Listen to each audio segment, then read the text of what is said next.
Hey there, TigerShark here again with Okano. Today I have a guide on how to play Aatrox. The main trick here is to go into the game with little to no idea of how the champion works. Luckily, Aatrox is busted as heck and nobody in low elo really knows how to beat him or how to build heal cut. And let's be honest, everybody watching this video is low elo since high elo begins at Challenger according to Reddit. Here's how your abilities work. Your main damage ability is your E, since the aggressive dash towards the enemies deals psychic damage. Your W is a zoning tool since skill shots are impossible to hit anyway.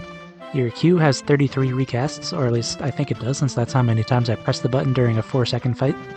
Your ultimate is basically a Fiddlesticks Q but only for minions. Combos and general combat tips. Everybody knows that Aatrox does more damage on the sweet spots of his Q, but not everybody knows the secret combo of Flash Q3. It'll win you the fight every time.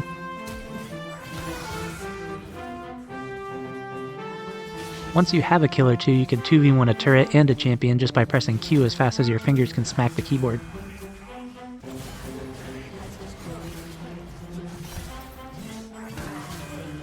The best way to outplay your enemies mentally is to throw a shutdown to give them a false sense of hope and make them think you're overconfident by taking a disadvantageous 2v1. Then take the exact same fight immediately after and crush the opposition just to see the hope die in their chat messages.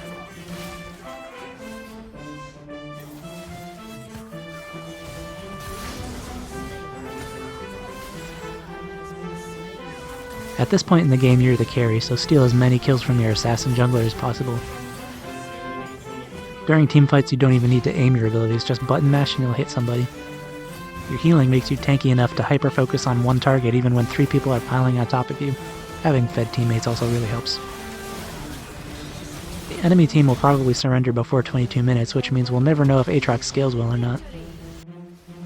Item choices include all the same AD fighter items that every single AD fighter builds every single game. If we could still build more than one of each item, I would build 6 Eclipses because it's the best item for every champion in the game. Now you can also take Aatrox into the jungle. It can work surprisingly well as an off-meta pick. It's worth to die for the first dragon, using your E as a psychic damage ability instead of escaping over the wall. It's not like Viego scales well and is an absolute terror to deal with when he's fed. Chasing the Viego down into his jungle and then saving your R for a dramatic moment will damage your enemy's mental so hard they won't know what hit them.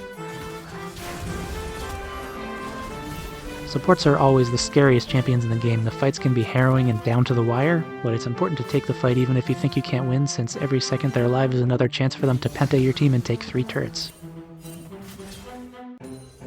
And as I said, once you have Eclipse completed, it's over.